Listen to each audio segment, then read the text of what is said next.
From a flightless simulator at Ferris Air to a momentous meeting in an alley, to the complex mind of an architect, to every far sector in space, and to the brilliance of the central power battery on Oa.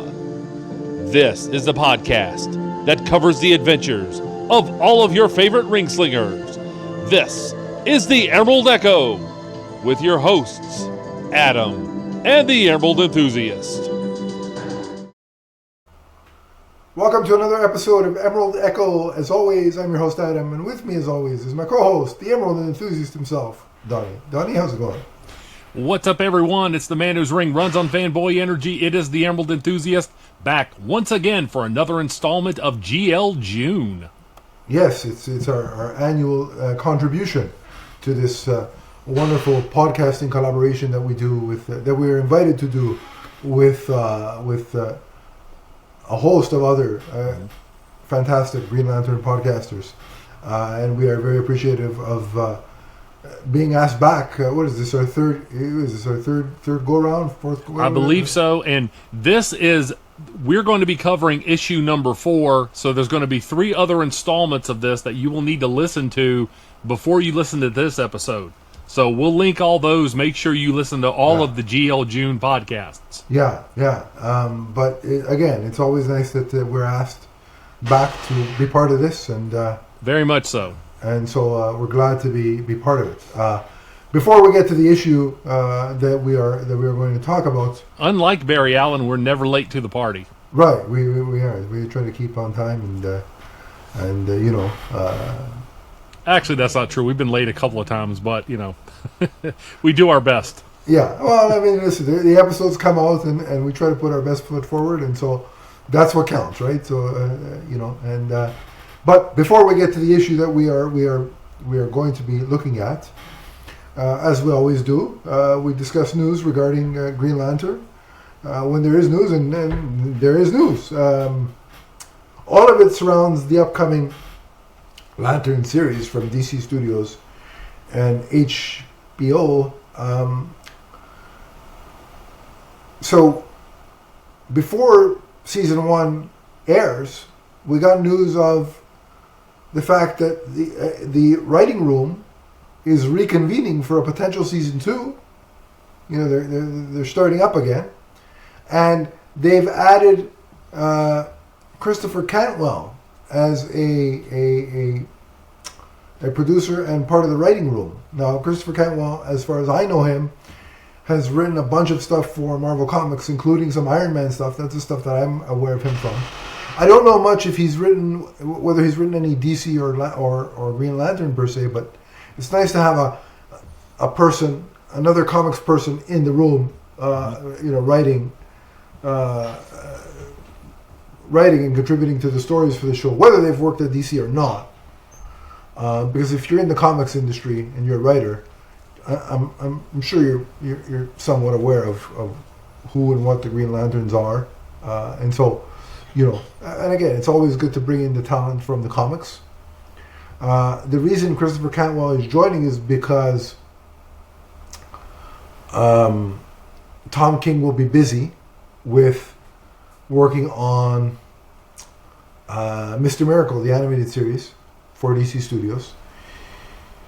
And I believe Damon Lindelof is off doing another series or something like that, so he won't have time. I mean, they'll still be executive producers, but Christopher Cantwell will be working a lot with Chris Mundy, who is the, you know, the showrunner and producer, the main producer. So that very interesting that they're putting the pieces in place for a potential season 2 should season 1 go well. What are your thoughts on that, Donnie, before we go any further?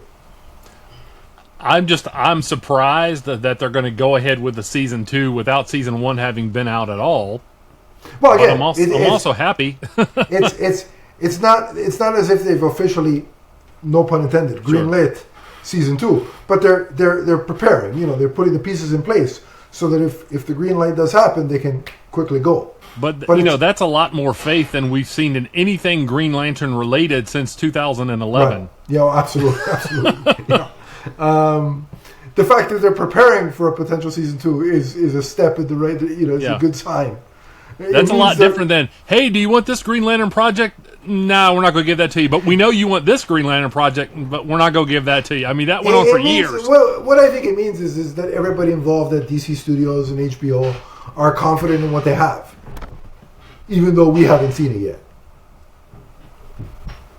That's how I take it, right?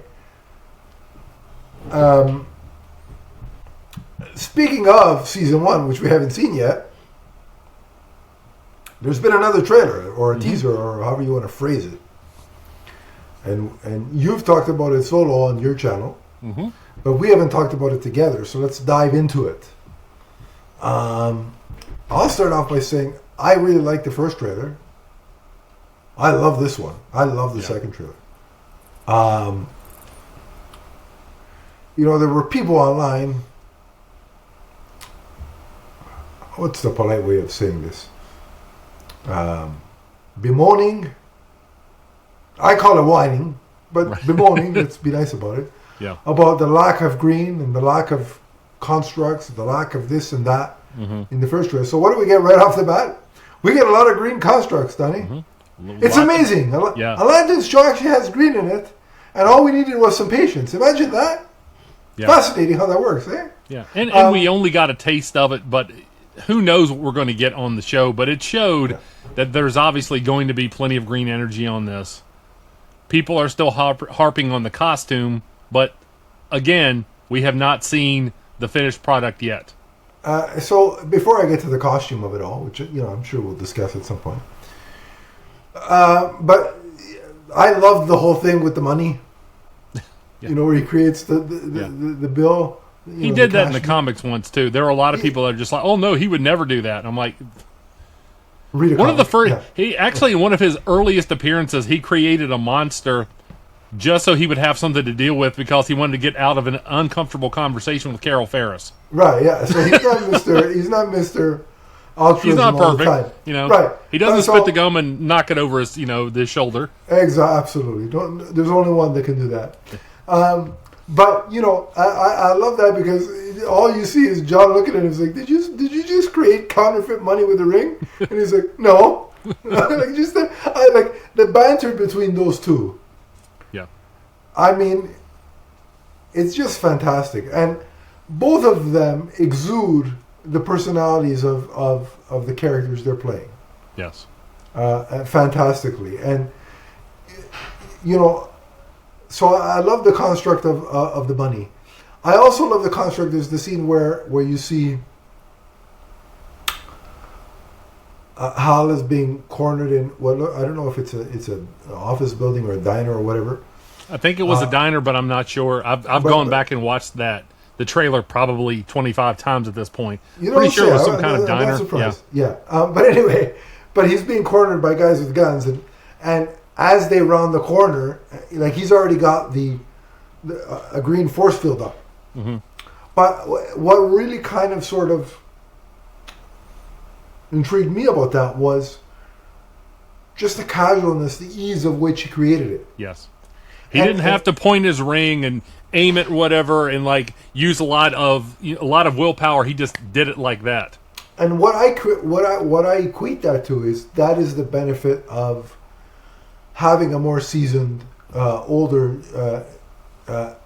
Hal Jordan here.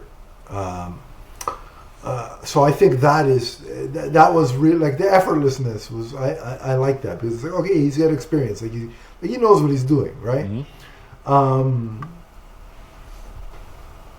And then we see, we've heard a lot about from the creators of the show that this is going to have 2 timelines. Yeah. Going between, I think it's 2016 and 2026. About a 10-year separation, yes. Right. But we also see flashbacks to Jon Stewart as a kid. Right. Watching TV and seeing Hal Jordan on the TV talking about, doing some kind of interview about being a Green Lantern. Yes. And by the That way, I is- noted there that it looked like the tops of his shoulders were green. Yes, he was clearly wearing a suit. Yes. Green Lantern costume, not a green Right. suit, like, the attire to go to dinner. Yeah. We're talking about the Green Lantern costume. We're not talking about the Riddler's outfit here. We're talking about the, obviously the Green Lantern costume. And it's, folks, it's a brighter green. So, so before I get into the shade of green between the two costumes, I will say I like the fact that John, as a young kid, was watching Hal and possibly being inspired by him. But now he's being trained by him, and there's some contention. Right. Because Hal is, it almost seems like it feels like Hal is being sort of pushed or ushered towards retirement. Mm-hmm. And he doesn't want no part of it. Right, yeah.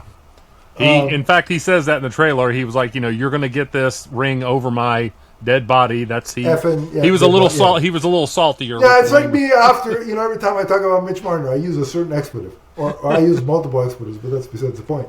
Yeah. That's a podcast for a few minutes from now. That's exactly. Yeah. But anyway, so get ready with the bleep button, Donnie. But anyway,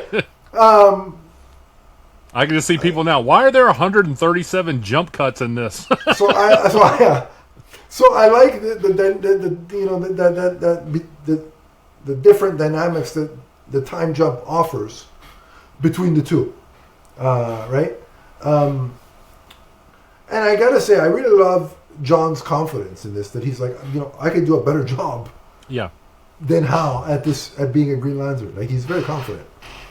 At various points in the comics, we have seen, and for that matter, some of the adaptations as well, but in the comics, Green Lanterns have a certain swagger about them.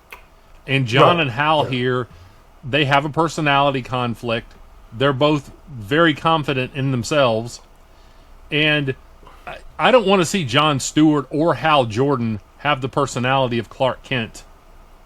They aren't Nor that should character. they. They have a much different outlook, even though they're allies. Yeah. I think this tonally worked with what we see in the comics quite often. Absolutely. There were elements of the comics that I clearly saw in there. But also, when you say you don't want Hal or John to be Clark Kent, I think the pitfalls of the previous attempt at the live-action DC Universe on film, the DCEU, was that they tried to put everybody through a Batman prism. Mm-hmm. Everybody was a miserable, and I love Batman. Batman's my favorite character of all time. 1B is Superman, so let's not get it twisted. Don't people online don't come and attack me. but my point is, as much as I love Batman, I don't need every other character. Bouncing Boy. I thought he was your number one. Oh, you mean Butterball that I used to call the guy Butter? Is that the guy? Exactly. Yeah, I'm not. I got to tell you, I don't have any statues of Butterball in the room. That's an interesting quest. I want to see if there's any collectibles of Bouncing Boy. I'm gonna make a Tic Tac about Butterball. How about that? There we go. I'm 10 years. I'm like more than 10 years older than you, and I still don't get TikTok. I never will, and you guys can talk around all you want. I'll just if we ever create a TikTok for this podcast, Donnie's going to do it because I want no part in that nonsense. I've done TikToks to announce this podcast. Of course. Oh, good. Well, there you go. Keep that up. No, we're not talking about that number. I'll add the TikTok fee to your paycheck of $0.00. All right.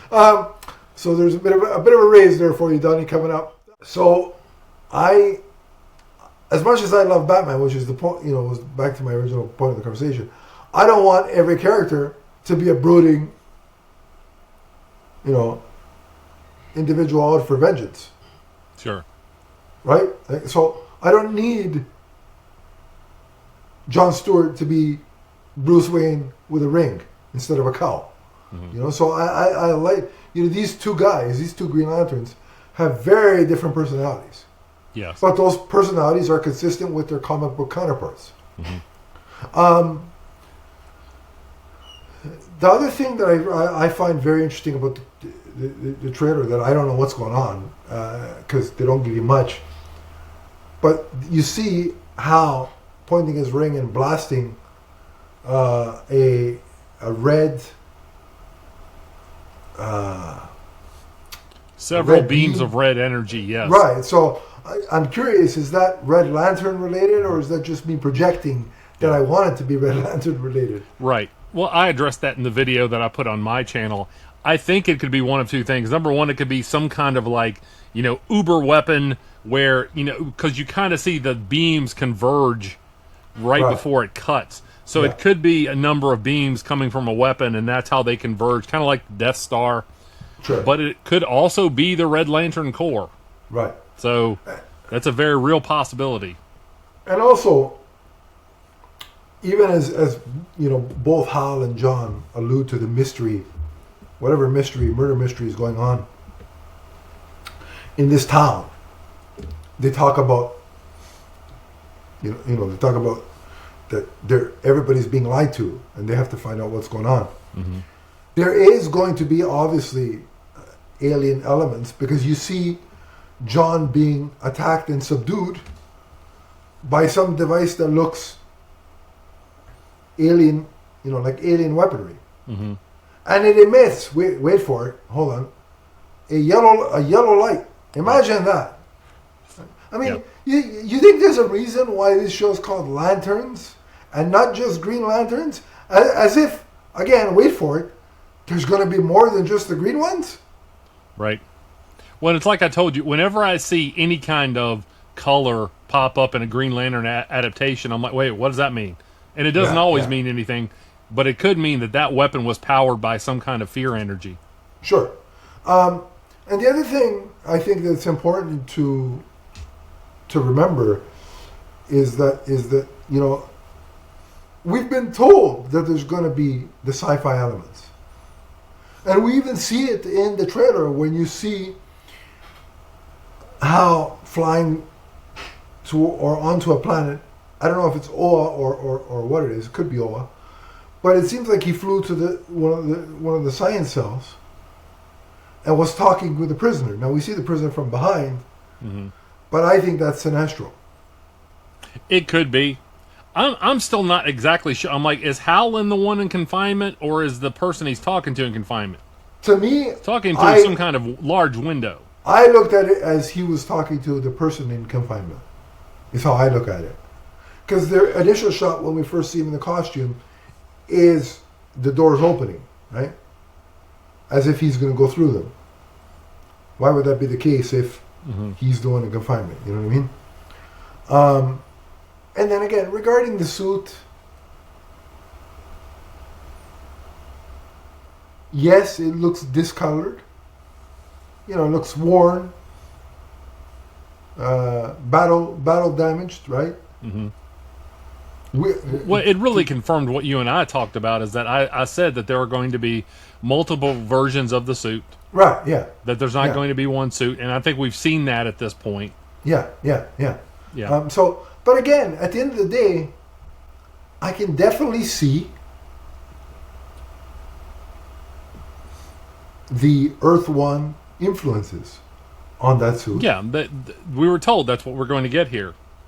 So I don't know why certain people are shocked that it's not just green or green and black spandex. Mm-hmm. In the modern superhero landscape, I got news for you. It was never just going to be green spandex. Superman hasn't worn a straight spandex suit in years. Spider-Man doesn't wear any, just the straight up spandex. There's all kinds of piping and lines through that. Nobody complains. Right.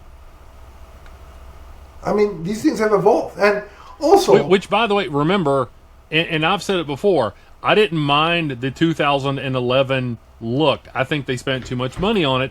But I also remember people looking at that and they're like, oh, it's too green. It just, it's too green. It's too bright. It just doesn't work. It looks too silly. It's not green. Yeah, no, it's not green enough. It's like, what do you want? And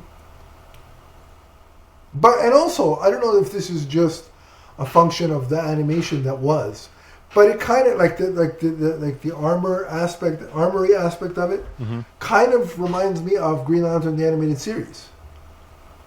Because even that didn't look like straight up, hey, it's spandex. You know what I mean? Yeah, and we definitely see there's like segmented pieces to it. Yeah. And the shot that people keep talking about, and they say, "Oh, he looks like a Brown Lantern or whatever." It looks like there's dust, dirt, or something over top of it. Yeah, it looks like it's old. Maybe a training, some kind of training. It's worn. It's weary. Costume or something like that. Yeah. I think there's a point to it. It's supposed to look like that. Yeah. But now, of course, I would prefer the all energy costumes. But that's not a deal breaker for me. Right. As long as it's identifiable as a Green Lantern costume, which it is because the symbol's right there, I'm good. Right.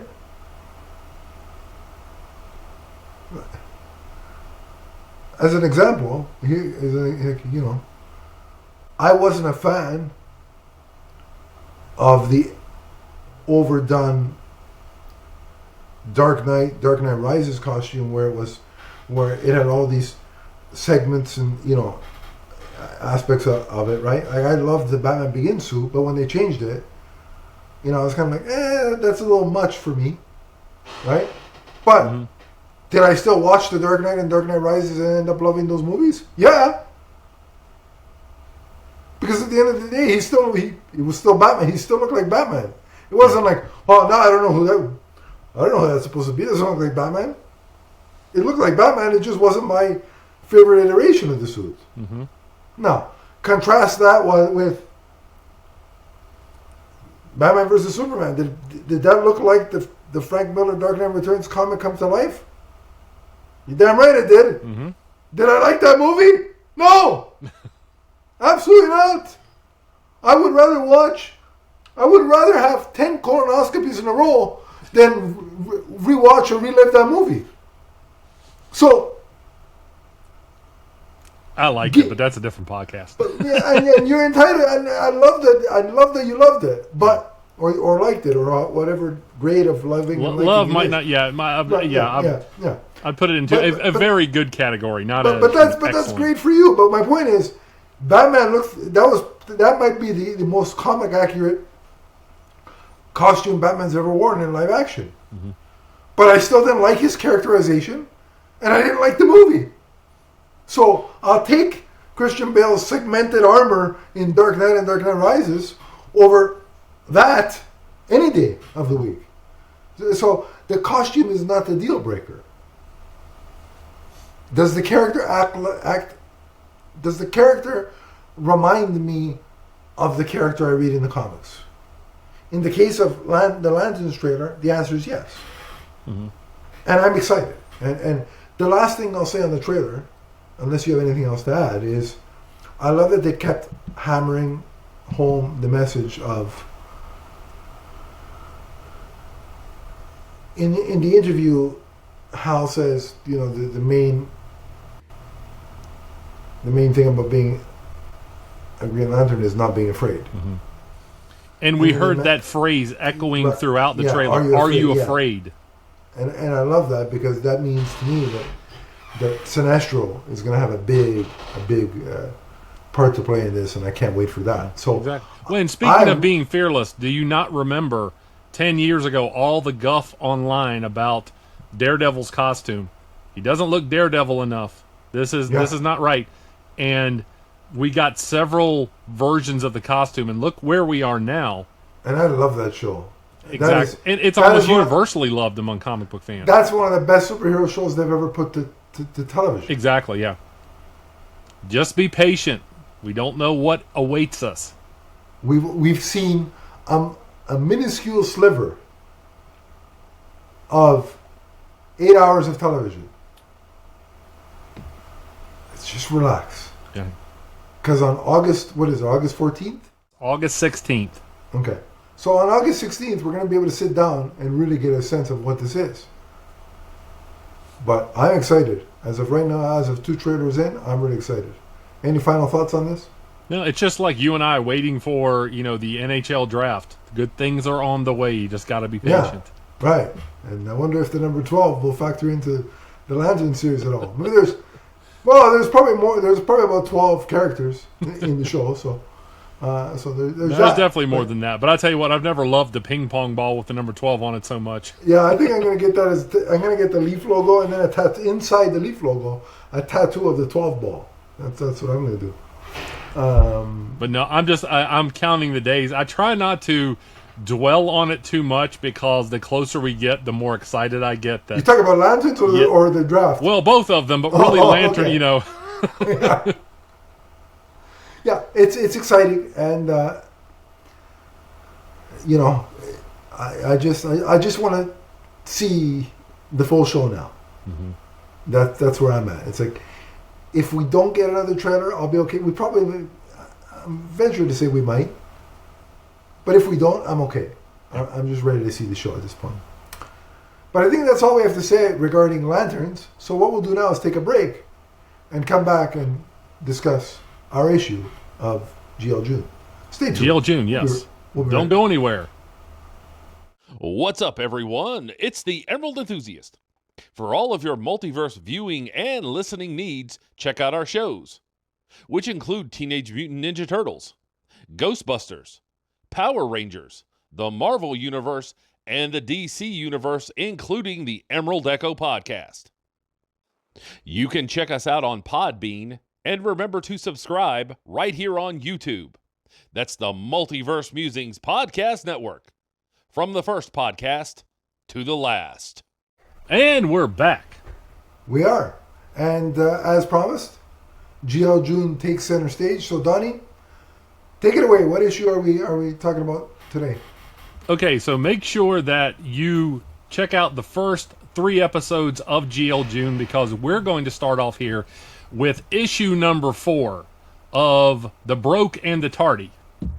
I mean, The Brave and the Bold. Mm-hmm.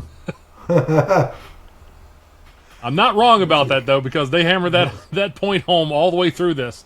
Hal has no money and Barry can't get there on time. Right. But this has a cover with Hal and Green Arrow and the Flash on it where Green Arrow is screaming fascist tool at the Flash and he's screaming hippie freak at Green Arrow, and Hal is caught in the middle. Two of his most legendary pairings. Hal just got his hand on his head. And, yeah. Yeah, so this story is entitled, How Many Times Can a Man Turn His Head? Mm-hmm. So we'll put the creative team in the description. Right. Yes. But it starts out with news of Mayor Fist in Central City, and he's quote-unquote tough on crime. Mm. And that's where things, and you see one of the first images here is that the photo is by Iris Allen, of course, and that she and Barry are spending some time at home. And that brought back so much trauma, you have no idea.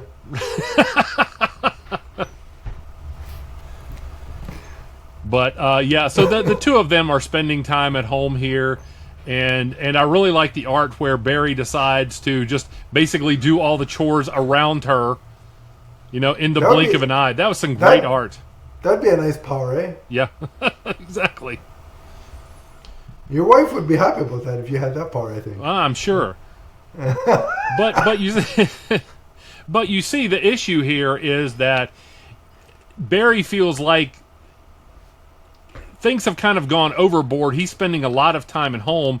Iris likes it, but Barry's wondering about the price that they're paying for this kind of approach to crime. Right. And that, as you might expect from the cover, this is one of those issues that there's a lot of the same kind of tone and themes from the hard traveling hero story. That era from Green Lantern's history, as you might expect with Oliver Queen showing up. Sure. And so there's this is one of those socially conscious comics, and it might not be to everyone's taste, but the big theme here is where is the line between law and order and controlling people in like a fascist overbearing draconian way. It's very topical.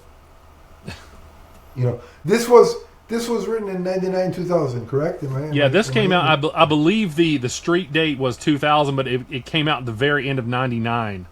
So we're talking about 27 years. Jesus, man, I feel old now. And it's as topical as ever. It's probably more topical now than it was when it was written. Have we not seen that in various countries and various times where this theme of what is too much as far as government intervention and control on the masses? I think you're seeing it now with President Arflees over there. So, yeah. It's right outside your window. If we offend you with that, sorry. It's kind of a little hard to miss these days. But yeah. But back to the comic, we see that Hal and Ollie roll into town, and right away, you can tell that Green Arrow is not in a great mood. Now, some people would argue that he almost never is. When is he? Exactly. Well, I know when he is, when Dinah's around, but who can Well, blame we him? kind of see that at the end, and we'll talk about that at the end. I'd be in a good mood if my girlfriend wore fishnets all the time. But he's really on Hal's case about being an instrument of the Guardians, and that, you're a tool for them, and, your focus is up there, and it's not down here on the ground. With the social injustices that are happening. And that's what they're dealing with here in Central City. I love that this was a socially conscious, topical comic. I was going to say episode, but it's not an episode. And here's why I liked it is I can see all the perspectives. Like, everybody had a point. Hal, being a version of a cop himself, a space cop, understands that there are certain scenarios where the cop needs to be protected, like in the scene where there was the riots, right, the protests, and some people got a little bit out of control. By the same token, I see Oliver's point of view where this is too much. Mm-hmm. Too much power. I mean, they like, if you look at what they're wearing and the weaponry they had, they're like RoboCop.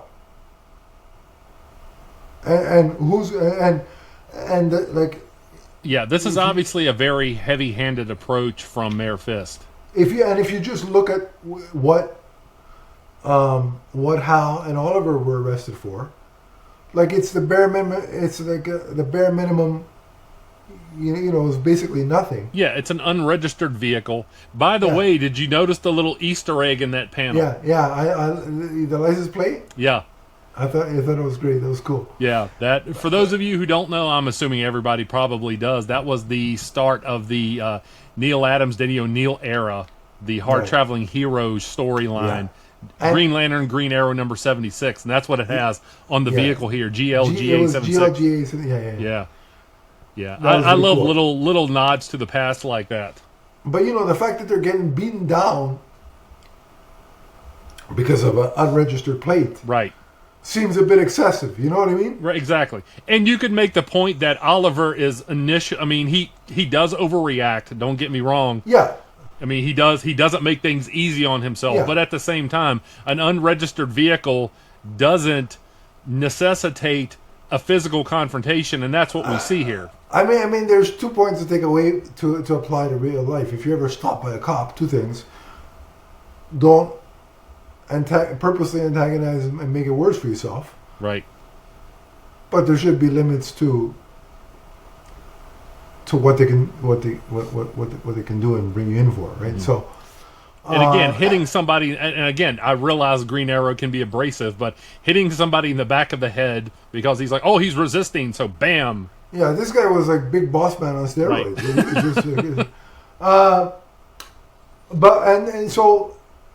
And then the even better was Barry, who felt kind of duped and kind of, I don't know if taken advantage of is the right word, but by Mayor Fist there, and when you realize that he's got more nefarious machinations to all this, like he really is out. He does seem out for that kind of excessive control, that fascist, like he seems more fascist in his. Yeah, it's the kind of way that Sinestro would run a city if he was running. Sure, yeah, which is not something I'd advocate for voting for, if voting was even a thing. Yeah, under Sinestro's rule. But yeah, so I like I said, I understood the perspectives of all three of our heroes. Mm-hmm. And that's the idea, is not to make this a clear-cut good guys versus bad guys. It's to look at a situation from various perspectives and understand the characters. And that does make for a very believable comic, despite the fact that we're dealing with superpowers and super tech. Right. And yeah. I mean, it's not every one of our heroes in the comics is going to have the same ideal about a certain or idea of how to handle a certain situation. Well, it would be boring if they did. That's sometimes I hear that about Silver Age comics, is that all the heroes have very similar personalities. They're all the clean cut, always do the right thing kind of character. And as time went on and readership got a little bigger and more mature, they realized they had to make these characters, a little bit more fleshed out, give them their own personalities and perspectives. Like I like that Flash, Green Arrow, and Green Lantern are three distinct. They have three distinct personalities and opinions on how to handle certain situations. By the way, I really cracked up because Barry is the one who bails out Oliver and Hal. And Hal says, "Thanks, Barry. I'll pay you back." And Barry's like, right. Yeah, sure you will. Sure you will. Yeah. It's like, in every issue of this series, by the way, there's some exchange like that. So he knows he's not getting that money. Right, exactly. Just like earlier in the series, and I don't want to step on anybody's toes, the one where Hal says he's going to pick up the bill for a big meal. Yeah. And then he looks at the tab, he looks up at Barry, and Barry's like, okay, here we go again. It reminds me of the time in the Jeff Loeb and Michael Turner Batman and Superman run, when they brought Supergirl Kara back, and she Batman obviously found her, and he was doing tests on her, and she destroyed the cave when she woke up. Right. And Clark is like, "Oh, send me the bill, I'll take care of it." And Batman's like, "On a reporter's salary? Right. I don't think so." Yeah. So, it reminds me of that dynamic, which was funny. But then obviously they all put aside their differences to, once they realize Fist is a bigger threat and has deeper machinations, they put aside their different ideologies and obviously take him down, right? Yes. And expose his corruption. And that's where you get the action kind of sequence. Although, again, this goes after Barry bails them out. We see them sitting at a diner, and Oliver is still in a very cantankerous mood. And he gets into it with Barry, and he gets into it with Hal, and he's obviously, something is stressing him out, and he's more of himself even than he usually is. And it's always, like I say, whenever I read Green Arrow in the comics, many times I'll agree with the things that he's saying about injustice and inequality, but he does so in such an abrasive way. I'm like, how does he have any friends? He just needs some time with Dinah. That's, I think. But that might help. But like, he instantly calls Barry a control freak, and he calls out Hal just because Hal's trying to decide what he wants, to eat.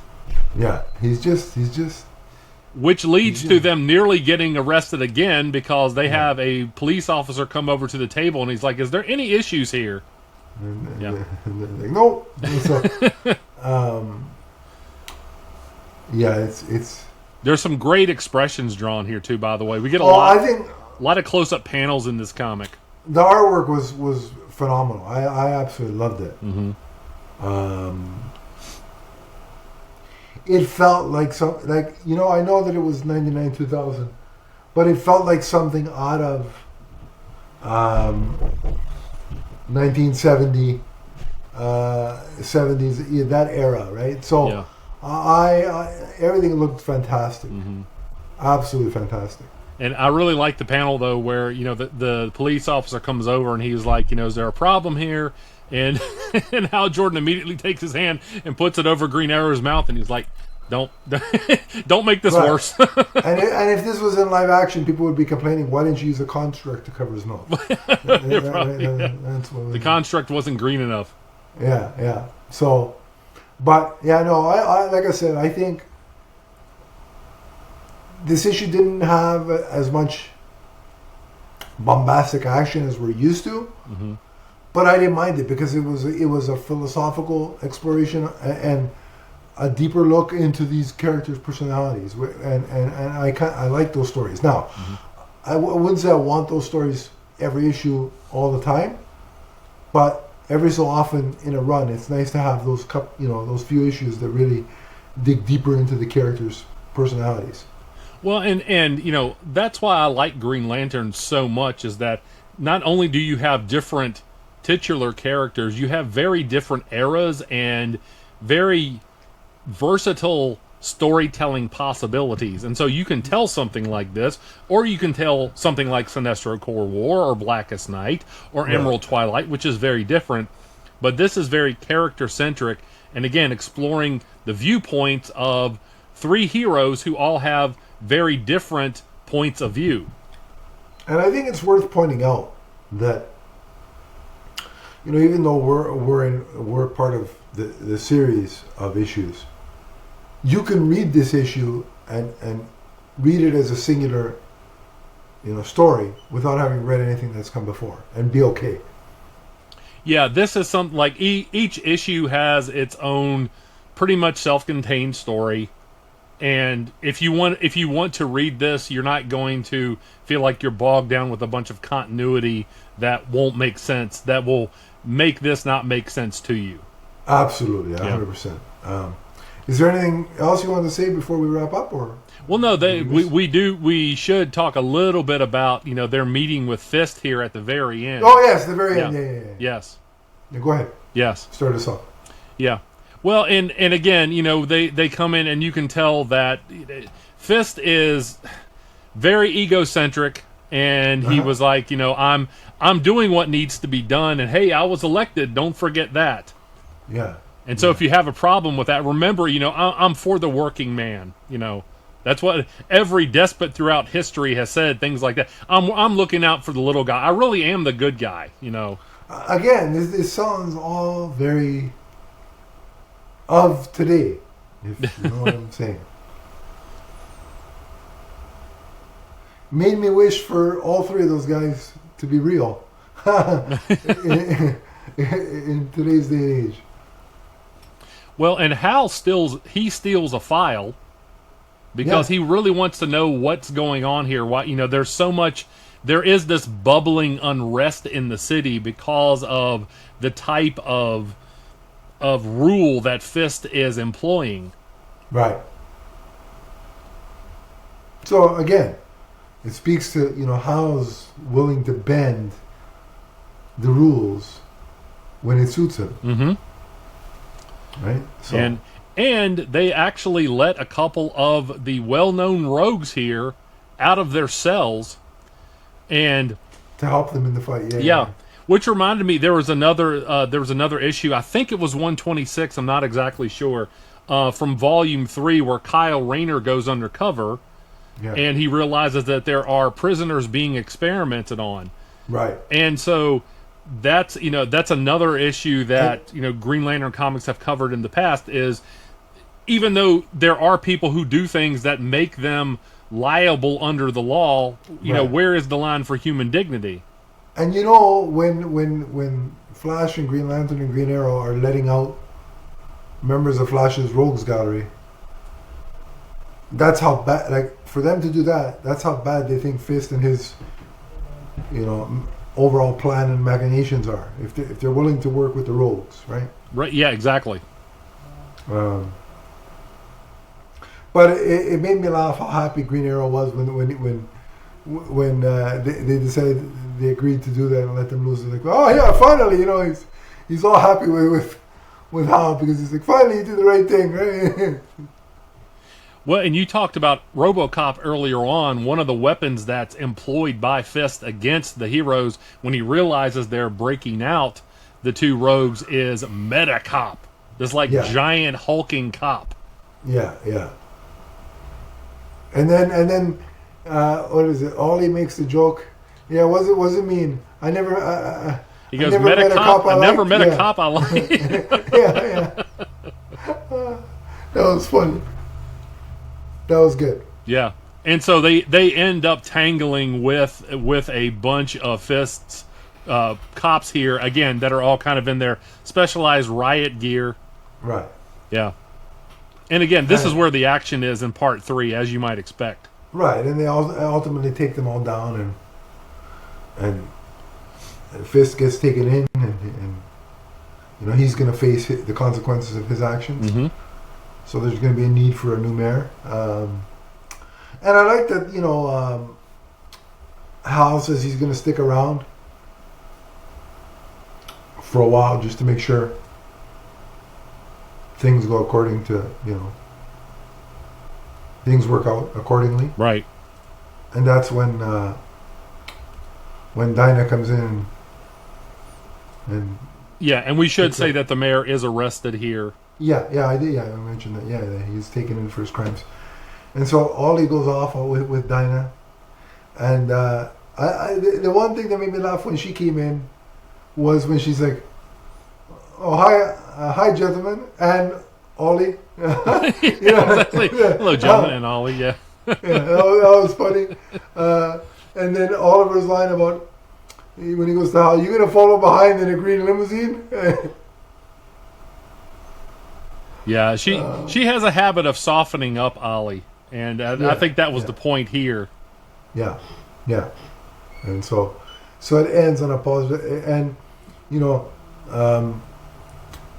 whatever was going on between, it seemed like at the beginning of the issue when Iris told Barry that, why don't you go hang out with Hal, and he was like, no. And it seemed like there was a bit of a rift. And then you have Green Arrow bragging that he put the two friends back together. Right. Yeah, exactly. I'm like, if anything, they calmed you down, buddy.